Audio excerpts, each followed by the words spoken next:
Sejam bem-vindos a mais um episódio de Cravo e Crimes, mais um podcast sobre True Crime, por que não? Sejam bem-vindos de volta, é sempre um prazer estar aqui com vocês. Feliz Ano Novo para quem eu não desejei Feliz Ano Novo, acho que não desejei Feliz Ano Novo para ninguém. Enfim, sou uma péssima pessoa para administrar redes sociais, sou péssima com isso. Por favor, me entendam. Eu vou postar só o básico mesmo, eu sou péssima com rede social, até mesmo com as minhas pessoais. Então, sinto muito se eu não postei alguma coisa ou vocês esperavam que eu postasse. Mas enfim, eu comunico com vocês por aqui. Eu acho melhor eu me comunicar por aqui do que qualquer em outro lugar. Então, eu espero que vocês tenham tido um ótimo ano novo, que tenha sido um momento muito especial. Eu sei que para certas pessoas o ano novo, o final de ano, ele é meio complicado. Para mim é um momento meio difícil. Então, espero que todos tenham passado um ano novo feliz e um final de ano com amigos ou familiares. Se não passou com um familiar também não tem problema, porque às vezes o familiar enche o saco. Enfim. E é muito bom estar aqui de volta com vocês depois dessas férias. Eu decidi de última hora fazer essas férias, na verdade, porque eu tava bem cansada, pra falar a verdade. E eu tinha visto que um pessoal que eu sigo no Instagram do podcast, o Cravo e Crimes, que tinha algumas pessoas fazendo isso. E aí eu falei, é uma boa ideia. Em vez de eu simplesmente sumir e falar assim, pessoal, férias. Estou tirando um mesinho aí de férias. E aí a gente continua com a nossa programação normal agora, todo dia 5 e todo dia 20, com o nosso conteúdo de sempre. E antes de começar o episódio, eu queria só colocar algumas coisas sobre esse caso de hoje. Ele não é um caso muito conhecido, acredito que muitos de vocês não vão conhecer essa história. É uma história que eu vi no YouTube, foi muito aleatório o jeito que eu descobri sobre essa história. E eu vi somente um canal brasileiro comentando sobre. Mas eu acho que muitas pessoas não vão conhecer essa história. E eu achei essa história bem interessante pelo que o assassino, na verdade, traz. Por incrível que pareça, eu quis falar dessa história por causa do assassino, porque me interessou bastante o jeito que ele agiu. E vocês vão ver, eu não vou dar spoiler nenhum, porque senão fica super sem graça. Antes da gente ir pro episódio, eu queria deixar aqui meu muito obrigada às pessoas que vieram nesse mês de férias elogiar o podcast. Vieram algumas pessoas falar sobre o podcast e isso me deixou muito feliz. Teve muitas pessoas que vieram justamente por causa do episódio anterior, que é o da Natalie. Então eu fiquei muito contente com todas as mensagens que eu recebi. O meu muito obrigada. Eu não sei muito bem responder, eu fico toda nervosa, mas eu queria agradecer muito a vocês por todo o amor e carinho que eu sempre recebi. Então, muito obrigada e vamos ao episódio de hoje. Antes de começar o episódio, gostaria de deixar aqui alguns avisos. Iremos abordar violência contra a mulher e estupro. Se você não se sentir confortável com esse tipo de conteúdo, eu peço que você não escute o episódio de hoje. Não vou contar detalhes muito gráficos da história, porque eu não acho que tenha necessidade. Mas se você for sensível a esse tipo de conteúdo, eu peço que você não escute. Tem muitos outros episódios aqui que você pode ouvir e se interessar do que uma coisa que te traz algum gatilho. O episódio de hoje é sobre Stephanie Scott.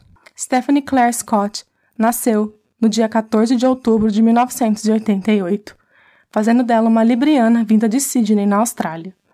Filha de Robert e Marilyn Scott, ela tinha 2 irmãs e 2 irmãos, uma família grande e unida. Ela era uma pessoa bem entusiasmada e uma adorada professora de teatro e de inglês. O pai de Stephanie era vice-diretor do colégio em que Aaron Lesson Woolley era um aluno.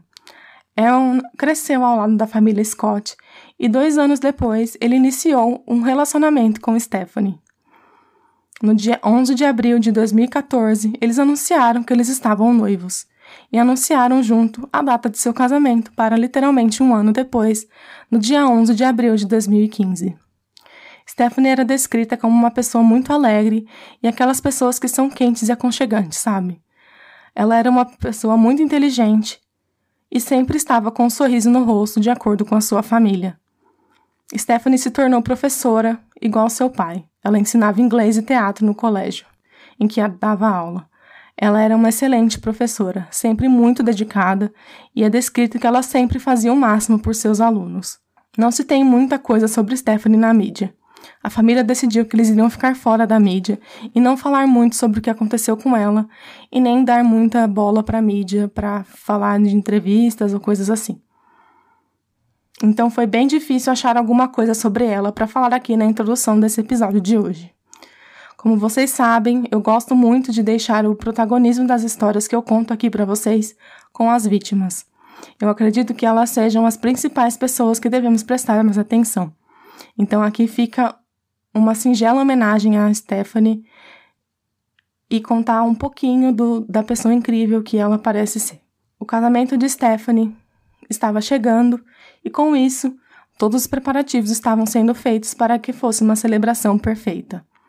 Tudo já estava organizado na primeira semana de abril, o mês do casamento de Stephanie. A única coisa que ainda estava para melhorar era a primeira dança do casal.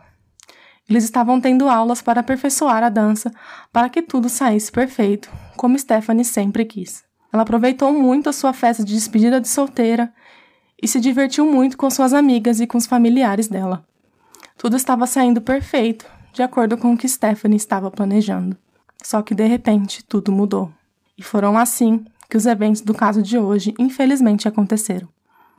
No dia 3 de abril de 2015, Aaron deu um beijo para se despedir de Stephanie e disse que a amava. Mal ele sabia que aquela seria a última vez que ele veria sua noiva. Aaron estava fora para uma festa de despedida de um amigo em uma cidade vizinha até o dia 5 de abril, enquanto Stephanie ficou na cidade em que eles moravam para terminar os detalhes do casamento final, que era daqui poucos dias. No dia de domingo de Páscoa, por volta das 11 horas da manhã, Stephanie pegou as suas chaves da escola na casa de um colega do trabalho. Ela queria ter certeza que seus alunos e a professora substituta tivessem tudo o que eles precisavam enquanto ela estava fora, na lua de mel dela. A colega de trabalho dela morava perto da escola e andou com Stephanie até o portão da escola e o destrancou. Ela passou pelo portão, o fechou e o trancou atrás de si e guardou a chave dentro da bolsa. Ela havia estacionado seu sedã Mazda vermelho na Merrill Street, perto do portão. Stephanie passou por o segundo conjunto de portões de aço trancado para acessar os prédios da escola e seguiu para a sala dos professores de inglês, onde permaneceu por 2 horas e 40 minutos, trabalhando em sua mesa, antes de marcar um horário para ir para casa. Afinal de contas, ela tinha um casamento para finalizar os preparativos. Depois de deixar o prédio administrativo, Stephanie caminhou por um corredor fechado em direção aos portões de aço, trancados. Quando ela parou para pegar as chaves na bolsa, ela foi agarrada por trás. Só podemos imaginar o quão assustada ela deve ter ficado quando o agressor colocou as mãos em sua boca. Stephanie lutou e revidou, arranhando a mão do que cobria seu rosto, tentando gritar. Ela foi arrastada pelo corredor em direção a uma pequena sala que era antes usada como quarto escuro para fotografia. Stephanie continuou a lutar, arranhando e lutando enquanto tentava em vão se libertar. Quando o agressor fechou a porta atrás de si, Stephanie tentou fugir, mas foi empurrada violentamente para trás, caindo de bruços no chão. O agressor colocou o braço esquerdo na garganta de Stephanie e começou a lhe bater impiedosamente no rosto com o punho direito. Stephanie lutou muito por sua vida, enquanto ela era atingida com raiva, violentamente, de 30 a 40 vezes. Após alguns segundos, Stephanie caiu inconsciente. O agressor colocou camisinha e a estuprou. Enquanto Stephanie estava deitada no chão, o agressor colocou a mão na sua garganta e retirou uma faca de 40 centímetros do bolso direito. Ele a esfaqueou no pescoço, causando ferimentos graves que resultaram numa enorme perda de sangue e, por fim, na sua morte. Certo de que Stephanie estava morta, o assassino colocou a faca no chão e foi almoçar em casa antes de retornar para a escola, como se nada tivesse acontecido. Mais tarde, ele disse para a polícia que ele pegou a faca e a limpou em um depósito. Ele pegou os itens que Stephanie havia deixado cair, enquanto ele a arrastava do portão para o quarto escuro, incluindo as chaves do carro dela. Em algum momento, depois de estuprar e matar Stephanie, ele foi até a Myrtle Street, pegou o carro dela que estava do outro lado da escola. Ele carregou o corpo dela até o carro e colocou uma fita adesiva amarela no pescoço de Stephanie para tentar estancar o sangramento. Ele colocou uma folha de plástico no porta-malas do carro dela e colocou o corpo dela em cima para pegar uma lavadora de alta pressão no outro quarto e limpar a cena do crime. O corpo de Stephanie estava no porta-malas enquanto ele dirigia despreocupadamente o carro dela por volta de sua casa, o estacionando atrás do grande galpão em seu quintal e voltando para a escola para pegar seu próprio carro. Ele removeu as placas de MDF encharcadas de sangue no chão do quarto escuro e colocou em seu carro. Os investigadores confirmaram isso posteriormente, que o agressor e assassino foi fotografado ao volante de seu carro pelo reconhecimento automático de placas de um veículo na patrulha rodoviária às 3h35. Ele estava viajando para longe da escola, em direção à sua casa, por uma das principais ruas de Lenton. Mais tarde, ele dirigiu o carro de Stephanie e estacionou na esquina de um posto de gasolina local, onde ele encheu um galão vermelho de gasolina e voltou para o veículo. Ao sair de volta para casa, ele passou no posto de gasolina no carro de Stephanie e, na madrugada do dia 6 de abril, o assassino dirigiu o carro de Stephanie com seu corpo no porta-malas até o Parque Nacional, 50 metros nordeste da cidade de Lenton. Ele colocou o corpo dela no chão, tirou a roupa e guardou as roupas dela. Um quebra-sol do carro foi quebrado e uma folha de plástico do porta-malas em uma mochila, antes de queimar o corpo dela sobre galhos com 20 litros de gasolina. Ele dirigiu o carro de Stephanie de volta para sua casa, removeu os itens, incluindo a lata de combustível e o forro do porta-malas, trocou de roupa e dirigiu para Pike Road, onde deixou o carro perto de um canal. Depois de encontrar casualmente com sua mãe no supermercado pouco depois das 7h30, o assassino dirigiu a Lenton, jogando os pertences de Stephanie em latas de lixo na rua principal e perto de uma pista. Esses itens nunca foram recuperados. Mais tarde, a polícia encontrou o quebra-sol do carro de Stephanie e outros itens em uma lixeira na esquina da avenida. Então, no meio disso tudo, Aaron, o noivo de Stephanie, mandou uma mensagem para ela no domingo da Páscoa, mas ela não respondeu. Quando ele voltou para casa por volta das 7h30 da noite, ela não estava lá. Ele mandou mais mensagens, mas novamente Stephanie não respondeu. Ele passou por Lenton High e pelas casas de amigos, mas o carro dela não estava em lugar nenhum. Embora cada vez mais preocupado, ele pensou que os nervos pré-casamento poderiam tê-la levado a passar a noite em um outro lugar. Ele mandou uma mensagem para ela novamente pela manhã, mas ainda assim sem resposta. Ele ligou para os amigos e familiares sem sucesso. Então, às 4h30 da tarde do dia 6 de abril de 2015, Aaron foi à delegacia da polícia de Lenton para relatar o desaparecimento de Stephanie. A polícia conduziu uma investigação pelo encontre meu iPhone no celular de Stephanie. Ele estava desligado ou não estava funcionando. Não houve nenhuma atividade em suas contas bancárias e nenhuma atividade nas suas redes sociais. A família de Stephanie foi consultada e o relato de pessoa desaparecida rapidamente se transformou em sérias preocupações pelo seu bem-estar. Parentes e amigos postaram apelos nas redes sociais, realizaram buscas coordenadas em Lenton e alugaram até mesmo um helicóptero para cobrir uma área ampla. Às 8 do dia 7 de abril de 2015, a polícia lançou apelos de informações através de redes sociais e dos meios de comunicações tradicionais. Repórteres de grupos de mídia nacionais convergiram para Lenton para entrevistar familiares e amigos. Os detetives frequentaram a Lenton High e inspecionaram a sala de Stephanie.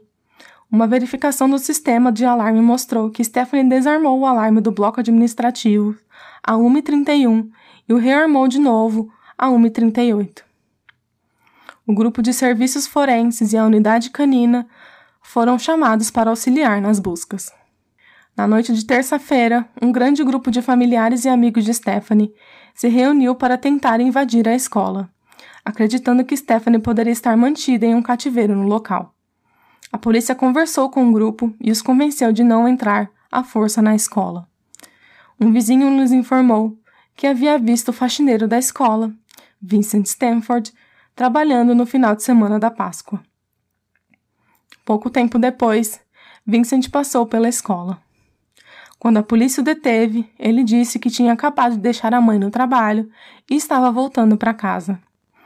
Por volta das 7h30 da noite do dia 7 de abril de 2015, a polícia foi informada de que o Toyota Hilux branco de Vincent havia sido visto na escola.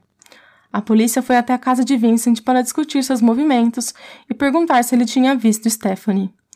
Ele confirmou que ele esteve na escola no final de semana de Páscoa, limpando lixeiras e outras coisas. Ele negou conhecer Stephanie ou tê-la visto por lá na escola. Quando a polícia estava saindo, Vincent gritou para eles: "Ei, boa sorte na busca", com um tom irônico. Em 8 de abril de 2015, o detetive policial foi ver Vincent. Ele não estava em casa, então pediu para a mãe dele que dissesse ao filho para contatá-lo. Por volta das 11 horas, Vincent compareceu à delegacia de polícia de Lenton e fez uma declaração ao policial sênior. Ele disse que estava limpando a escola durante todo o final de semana e não viu ninguém lá, exceto alguns patinadores que foram posteriormente identificados e entrevistados. Ele também disse que foi a um supermercado local em Lenton. A polícia achou um pouco suspeito. Algo simplesmente não parecia certo. A polícia contatou o gerente do supermercado indicado e foi informado que ele estava fechado no domingo de Páscoa. Consultas com o empregador de Vincent revelaram que todos os seus faxineiros estavam de licença durante a Páscoa e ele não deveria estar na escola. Os detetives contataram Vincent por telefone para confirmar detalhes da sua ida ao supermercado. Ele disse que ele foi ao supermercado no domingo de Páscoa e comprou alguns mantimentos, mas o supermercado não abriu no domingo da Páscoa. Vincent Stanford era agora uma pessoa de interesse no desaparecimento de Stephanie Scott.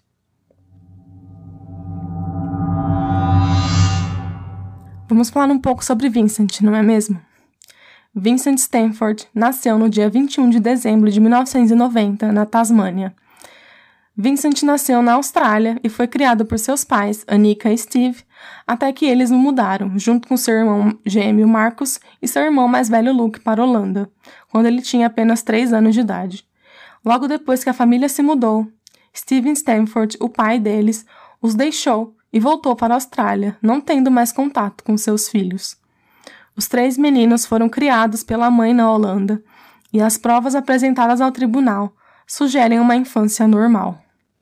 Vincent disse a um psicólogo que tinha uma relação boa com todos da sua família, mas que não era particularmente próximo ao seu irmão mais velho Luke, mas nada que fosse algo diferencial para ter uma relação agressiva ou algo do tipo. Depois que Vincent ter sido detido pela polícia, testes psicológicos revelavam que ele tinha um padrão de déficit social e interpessoal, incluindo a capacidade reduzida de sentir emoções, extremo distanciamento e indiferença para com os outros. O tribunal ouviu. Vincent também afirmou que não precisava ficar com raiva para se sentir violento e descreveu isso como apenas violência a sangue frio. Vincent disse que pensou pela primeira vez em matar quando ele era criança. Ele foi expulso de uma escola na Holanda em 2003 por uma explosão violenta contra uma professora, na qual ele agarrou ela pelo pescoço. Vincent voltou para a Austrália e se estabeleceu em Lenton apenas alguns meses antes do assassinato e disse que não tinha amigos ou contato social e que estar na companhia de outras pessoas era estressante. Ele começou a perseguir mulheres dentro e ao redor da comunidade de Lenton, tirando milhares de fotos e anotações sobre seus movimentos e quando elas estavam sozinhas. Vincent afirma que o estupro-assassinato de Stephanie não foi premeditado. Ele disse que foi apenas um pensamento instantâneo e que não era incomum que ele tivesse tais pensamentos. O histórico de pesquisa no computador de Vincent mostra um histórico de buscas e visualização de cenas violentas de estupro, algumas delas direcionadas a professores. Exemplos de pesquisas realizadas por Vincent apenas algumas semanas antes do assassinato pintam um quadro extremamente perturbador. Os termos de pesquisas incluíam estupro de noiva, sequestro de noiva, noiva virgem brutalmente estuprada por homem bêbado, vídeos de estupro, e homem muçulmano estupra noiva criança até ela morrer. Imediatamente após essas pesquisas, apareceu um vídeo pornô de estupro chamado Roupas de Professores Japonesas Cortadas e Estupradas Coletivamente por Estudantes. Um dia antes de matar Stephanie, as frases de pesquisas eram: criador de viúvas, faca de viúva, faca de perfuração mais afiada, pontas de facas mais afiadas, faca mais afiada que você pode comprar, melhores facas de perfuração e facas de assassinos em série. Um psicólogo examinou Vincent após o assassinato e disse que ele demonstrou uma total falta de remorso sobre o assassinato e disse que ele raramente pensava nisso. Ele disse: mal consigo me lembrar, foi há muito tempo. Às 18 horas do dia 8 de abril, o detetive policial foi à casa de Vincent para falar com ele. Ele não estava lá, mas a sua mãe e o irmão estavam. A mãe de Vincent deu consentimento à polícia para realizar uma inspeção durante a recuperação do molho de chaves de um cordão vermelho e branco que correspondia com a descrição das chaves que a colega de Stephanie havia dado. A polícia viu marcas frescas de pneu na frente da casa até o quintal, mas notou que o carro de Vincent tinha uma distância entre os eixos maior do que as marcas que estavam mostrando. Uma camisa usada foi encontrada no chão, onde terminavam as marcas de pneu. Fita amarela também foi encontrada em locais próximos. Uma embalagem de preservativo aberta sem conservativo e outros preservativos embrulhados foram encontrados no chão no quarto de Vincent. A polícia declarou o local como cena do crime.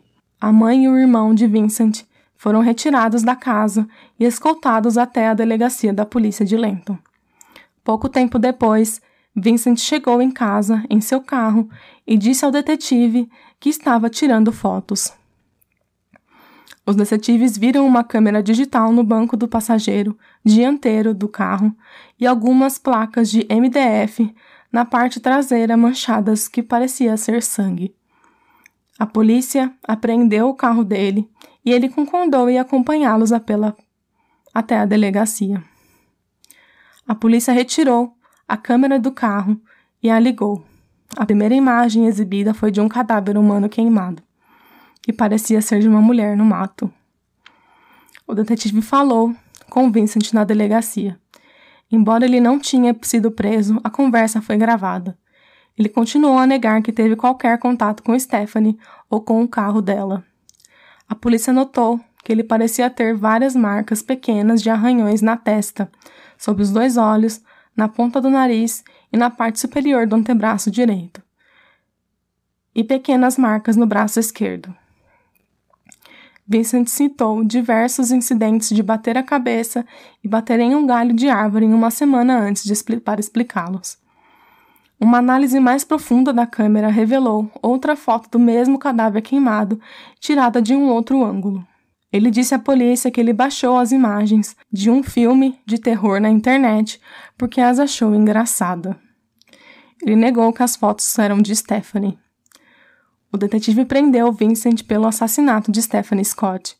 Ele teve a oportunidade de falar com o advogado e ele recusou a ser entrevistado, mas consentiu em procedimentos forenses, incluindo o exame de ferimentos por um médico, fotografia e medição desses ferimentos, a coleta de raspagem de unhas e um esfregaço bucal para DNA. A fiança dele foi recusada. O detetive da cena do crime de Albury examinou o carro de Vincent.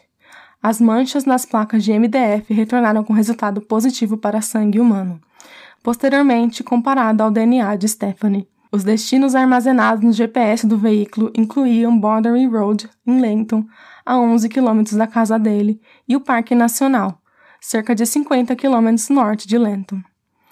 Depósitos superficiais no veículo indicavam que ele havia dirigido uma estrada de cascalhos ou terra. Uma camisinha na embalagem e um celular foram encontrados debaixo do banco do passageiro. Vincent recusou a fornecer o código de acesso do celular para a polícia. Às 5h30 da manhã, do dia 9 de abril de 2015, o detetive sargento e o detetive inspetor disseram à família de Stephanie que Vincent Stanford havia sido preso e acusado pelo assassinato de Stephanie. A família foi informada sobre as fotos que foram encontradas na câmera, mas não foram informados de que o corpo havia sido queimado. Pouco tempo depois, um boletim de notícias nacional revelou que a prisão havia sido feita depois das fotos de um corpo queimado foram encontradas em um telefone celular. A informação, vazada por fonte desconhecida, causou um enorme pesar para a família. Às 9h30 do dia 9 de abril de 2015, a polícia recebeu uma ligação informando que um carro que correspondia com a descrição do carro de Stephanie havia sido encontrado perto de uma fazenda do cruzamento com a Pike Road com a Boundary Road, a exatamente 11 quilômetros da casa de Vincent. Mais uma cena do crime foi declarada. Um exame forense do carro revelou uma quantidade substancial de sangue humano no porta-malas e no para-choque traseiro. O sangue correspondia ao DNA de Stephanie. O DNA de Vincent também foi encontrado no carro. Às 14 horas do domingo de Páscoa, uma testemunha caminhava nos fundos da Lenton High quando ouviu ruídos que ele descreveu como coisas estavam sendo movidas ou arrastadas pelo chão, coisas como móveis ou algo semelhante. Ele viu o carro de Stephanie dar ré debaixo de uma passarela coberta. Um extenso exame da cena do crime foi realizado na residência de Vincent. A polícia encontrou o forro do porta-malas do carro de Stephanie. O sangue no revestimento correspondia ao DNA de Stephanie. Seu DNA também foi localizado no sangue de uma lata de combustível, na parte externa de uma camisinha usada e uma fita amarela encontrada atrás do galpão. A fita amarela foi posteriormente combinada com a fita semelhante usada pelos pintores da Lenton High. Dentro da casa, os detetives encontraram as chaves de Stephanie, um sutiã vermelho que mais tarde foi identificado como pertencente a Stephanie e uma faca que mais tarde foi comprovada como a arma do crime. O sangue encontrado na faca e um conjunto de algemas também foram compatíveis com o DNA de Stephanie. Um frasco de lubrificante e alguns preservativos encontrados em uma prateleira de um armário também continham o sangue de Stephanie. Um computador no quarto de Vincent foi apreendido, examinado pelo State Electronic Evidence Branch. Os resultados foram, digamos que bem alarmantes. Continham fotos e vídeos de mulheres e crianças em idade escolar e uma grande quantidade de imagens de bestialidade. Vários vídeos sobre temas como assassinato, estupro e fabricação de bombas também foram descobertos. A análise mostrou que desde o final do sábado do dia 4 de abril até as primeiras horas do domingo do dia 5 de abril, Vincent passou um tempo considerável pesquisando termos como criador de viúvas, facas de viúva, facas perfurantes mais afiadas, pontas de facas mais afiadas, faca mais afiada que você pode comprar, melhores facas perfurantes e facas de assassinos em série. Também haviam evidências de que ele havia conduzido investigações adicionais com uma empresa de segurança sobre algemas nas pernas. Ele comprou um conjunto de algemas flexíveis e uma faca tipo adega por correspondência. Em 14 de abril de 2015, um pacote chegou à casa de Vincent e foi entregue à polícia por sua mãe. Às 8 do dia 10 de abril de 2015, uma testemunha compareceu à delegacia de polícia de Lenton para dizer que tinha visto um veículo que se enquadrava na descrição do carro de Vincent parar perto do canal principal por volta das 3h50 no domingo da Páscoa. Ele disse que um homem jogou o que parecia ser um laptop na água antes de voltar, correndo para seu carro e ir embora. Então a polícia contratou mergulhadores e eles encontraram o laptop no dia seguinte. Submetendo a um processo de secagem rápida, o conteúdo foi descarregado. Era o laptop de trabalho de Stephanie Scott. Por volta das 17 horas do dia 10 de abril de 2015, a polícia encontrou os restos mortais do corpo humano gravemente queimado nos limites do Parque Nacional. O corpo foi posteriormente identificado como os restos mortais de Stephanie Scott. Mais uma cena do crime foi declarada. Não foram encontradas peças de roupas ou joias no local. um grupo de escoteiros baseado em Griffin contatou a polícia para dizer que haviam passado o final de semana caminhando e acampando pelo parque. Os escoteiros foram entrevistados por oficiais especialmente treinados para entrevistar crianças. Uma foto tirada, às 17h34, do dia 8 de abril de 2015, por um dos olheiros, mostra Vincent ao fundo, em seu carro branco, afastando-se do local do corpo de Stephanie. A foto foi tirada logo depois que ele revisitou o corpo e tirou as fotos que a polícia encontrou em sua câmera. Depois de uma entrevista, ele disse aos detetives que voltou para onde havia largado o corpo de Stephanie porque só queria ver se ela estava lá e pensou que talvez a vida selvagem a tivessem levado. Em dia 11 de abril de 2015, os serviços correcionais do Centro Correcional de June contataram a polícia para dizer que Vincent queria falar com o policial encarregado da investigação. Os detetives responsáveis pelo caso foram até a prisão para gravar uma entrevista com ele, que ainda não sabia que a polícia havia encontrado já o corpo de Stephanie. Durante a entrevista, ele deu a localização exata do corpo de Stephanie e admitiu o assassinato. Ele disse à polícia que viu Stephanie pela primeira vez enquanto ele estava trabalhando na sala dos professores. Ele disse que não tinha ideia de que ela estaria lá e nunca tinha conhecido antes. Quando ele viu Stephanie, ele disse que um sentimento tomou conta dele. Ele disse: "Eu só tinha que matá-la. Eu não estava com raiva nem nada, basicamente sem emoção. Eu só tinha que matá-la." Ele disse que esperou ela sair e quando ela caminhava em sua direção, Vincent disse à polícia que ela ainda disse para ele: "Vou para casa agora, tenha uma feliz Páscoa." Ele disse que atacou Stephanie, arrastando-a para o quarto escuro. Questionado sobre o porquê ele tinha uma faca consigo mesmo, ele disse que trouxe para a loja de limpeza porque achava que ele tinha que abrir alguma coisa. Ele disse que depois de tirar a faca do bolso, ele acertou na artéria. Depois de espancá-lo, ele afirma que ele agarrou a bainha da faca e acertou na artéria. Nessa entrevista, ele se refere à fita adesiva na artéria para estancar o sangramento. Ele foi questionado se havia um motivo pelo qual ele esfaqueara Stephanie no pescoço e ele respondeu, para ter certeza de que ela estava morta. Depois de matar Stephanie, Vincent disse à polícia que voltou para casa para almoçar. Ele estacionou o carro na frente da sua casa, comeu um sanduíche de queijo e tomou um café antes de voltar para a escola. Normal, né? Como se ele não tivesse acabado de estuprar e matar alguém. Stephanie ficou deitada no chão no quarto escuro. Ele afirmou que ficou em casa por volta de 10 minutos. Uma segunda entrevista foi realizada com Vincent no dia 21 de abril de 2015, para esclarecer e contestar algumas informações que ele havia fornecido posteriormente e descobrir aonde estavam os anéis de Stephanie. Evidências forenses coletadas na cena do crime também foram entregues a Vincent. Uma autópsia realizada no dia 13 de abril de 2015 revelou que a causa da morte de Stephanie foi traumatismo crânioencefálico com força contundente. Foram encontrados hematomas do lado direito do rosto de Stephanie e uma pequena laceração na sobrancelha direita.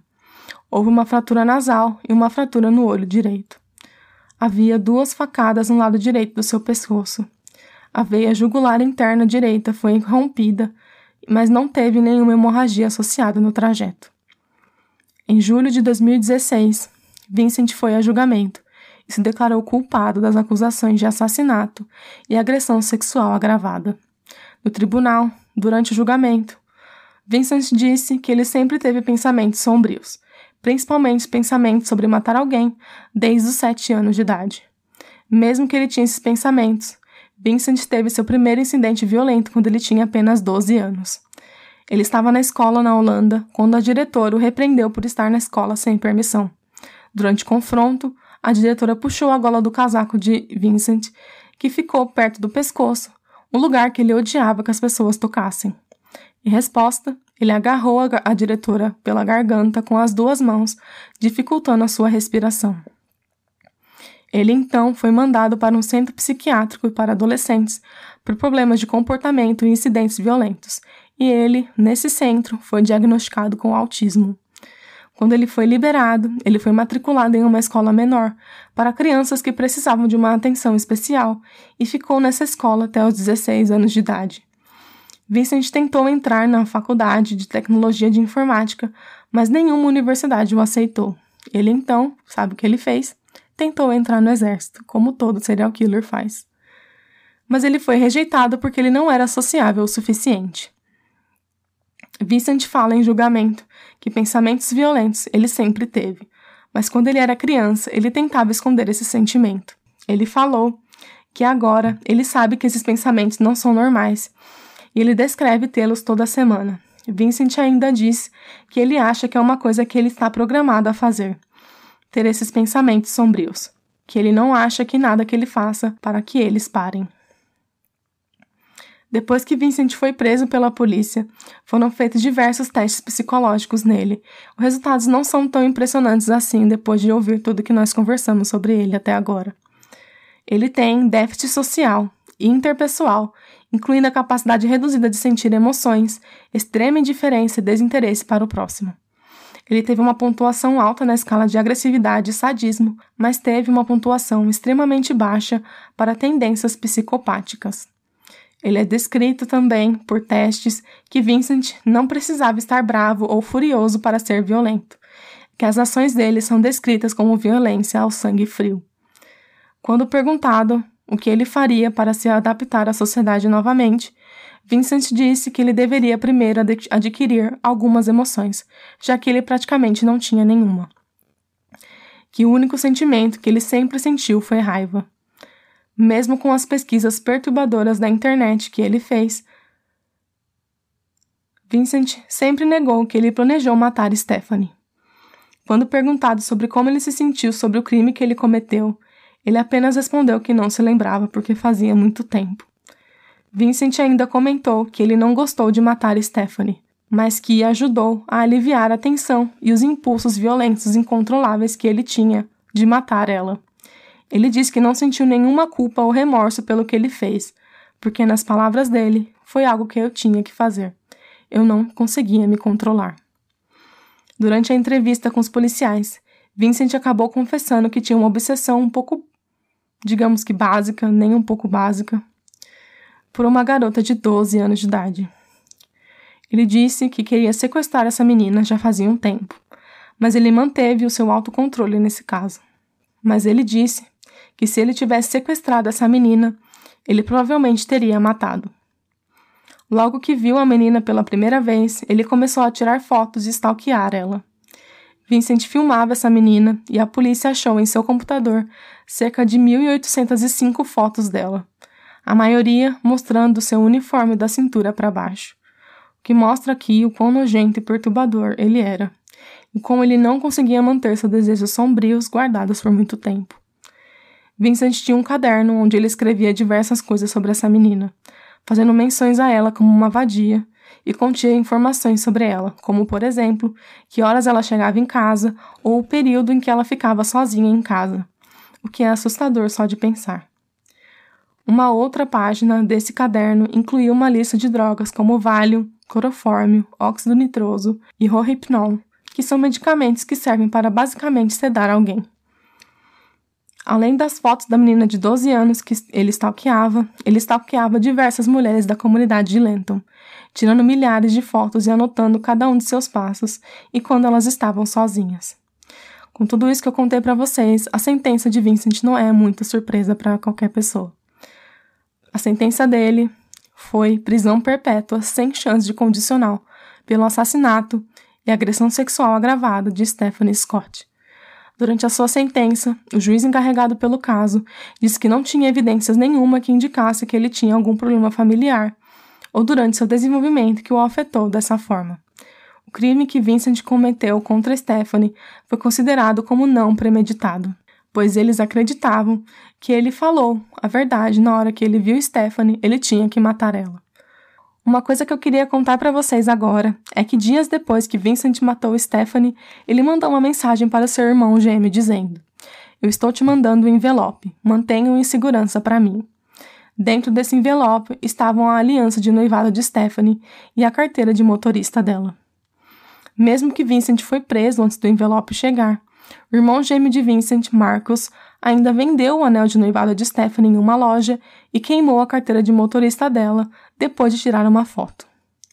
Marcus também foi sentenciado a pagar uma sentença de 15 meses de prisão por ser acessório ao crime que o irmão gêmeo dele cometeu. Ele foi solto no dia 9 de setembro de 2016. Marcus deu uma entrevista e disse que ele se sente assombrado pelo fato de ter ajudado o irmão. De acordo com a Daily Mail Australia, eles não se falam mais. Marcus disse que ele não quer ter mais nada a ver com seu irmão. Ele disse que ele se desculpou por ter sido leal demais. Ele se desculpa até hoje por ter ajudado o irmão. Fora do tribunal, a mãe de Stephanie falou em nome da família dizendo o seguinte: perder Stephanie destruiu muitas vidas. E todos nós estamos lutando com as consequências. Tanta coisa foi tirada de nós e a Stephanie teve tudo tirado dela.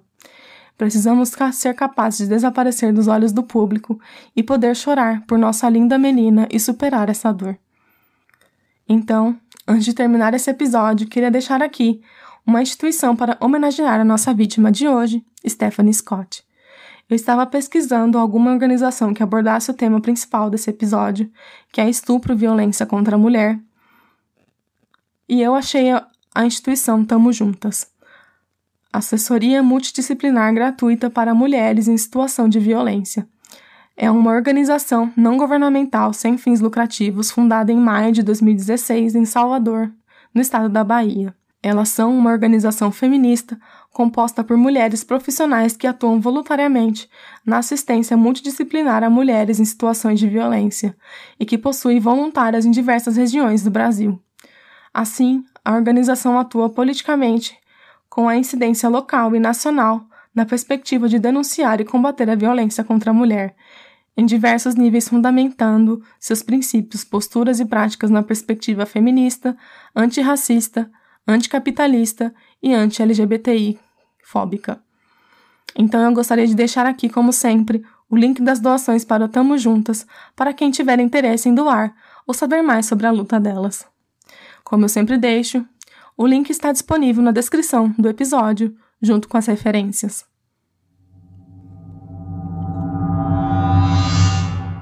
Então é isso, espero que vocês tenham gostado do episódio de hoje. Foi um caso que eu fiquei sabendo pelo YouTube mesmo, vagando pelos vídeos que tem sobre True Crime, e eu acabei achando e ficando fascinada pelo caso. É um caso até que bem típico, mas eu achei muito interessante a parte psicológica de Vincent e de como ele foi frio e disse que só precisava matar ela. Ele teve um pulo muito grande de stalkear meninas para literalmente estuprar e matar alguém. É uma coisa que é difícil entender. Ele não dá nenhum motivo concreto do porquê ele fez o que fez e por que tinha que ser logo Stephanie. Uma coisa que eu não conseguia entender, mesmo que Vincent tinha um kit estupro com ele. A justiça não decretou que foi um crime premeditado. Para mim, foi premeditado sim. O crime não me parece que é uma coisa espontânea quando se tem literalmente um kit de estupro no carro, com camisinha e tudo mais, para não ser pego pela polícia. Mas enfim, espero que vocês tenham gostado desse episódio. Não se esqueçam que estamos nas redes sociais, estamos no Instagram, no Twitter e no Facebook. Eu estou sempre atualizando o Instagram quando saem episódios novos ou sai alguma notícia relacionada a um caso que vocês tenham gostado ou coisas assim. Então acompanhem nossas redes sociais para vocês ficarem por dentro de tudo que acontece no podcast. Outra coisa que eu queria deixar aqui, como sempre, é o link de solicitações de caso. Por enquanto estou fazendo casos que eu já tenho listado, mas sempre estou aberta a fazer mais casos que vocês tenham vontade de ouvir. É só mandar um e-mail para mim no cravoecrimes@gmail.com ou no link de solicitações que eu já deixei tudo bem planejado. É isso, espero que vocês tenham gostado do caso de hoje. Não se esqueçam de se inscrever nas plataformas que vocês escutam para vocês não perderem nenhum episódio do nosso podcast. Quem puder deixar 5 estrelas na plataforma que você escuta o podcast, isso vai ajudar muito para que o Spotify ou outro lugar que você escuta o podcast a divulgar e a chegar em cada vez mais pessoas. Assim você ajuda o nosso podcast a crescer. Eu vi que já temos 45 avaliações no Spotify. E eu fiquei chocada e muito feliz com toda essa visibilidade, com todas essas avaliações. Então eu queria agradecer, como sempre, todos que escutam o podcast. Eu nunca imaginei que um projeto que eu comecei assim sozinha crescer do jeito que cresceu. E cada vez mais pessoas estão escutando nossos episódios. Eu fico muito feliz com todo o carinho e o amor que eu recebo. E eu não vou chorar. Por cada mensagem e por tudo mais que vocês sempre fazem. Muito obrigada por tudo mesmo. Compartilhem com seus amigos e parentes. Ajudem o podcast a crescer cada vez mais. Eu estou sempre aberta a conversar mais com vocês sobre os casos que eu postei no podcast. Não se esqueçam que temos episódios novos todos os dias 5 e 20 do mês. É isso, se cuidem e até a próxima. Cravos e Crimes é um podcast gravado, escrito, produzido e editado por mim, Gabriela.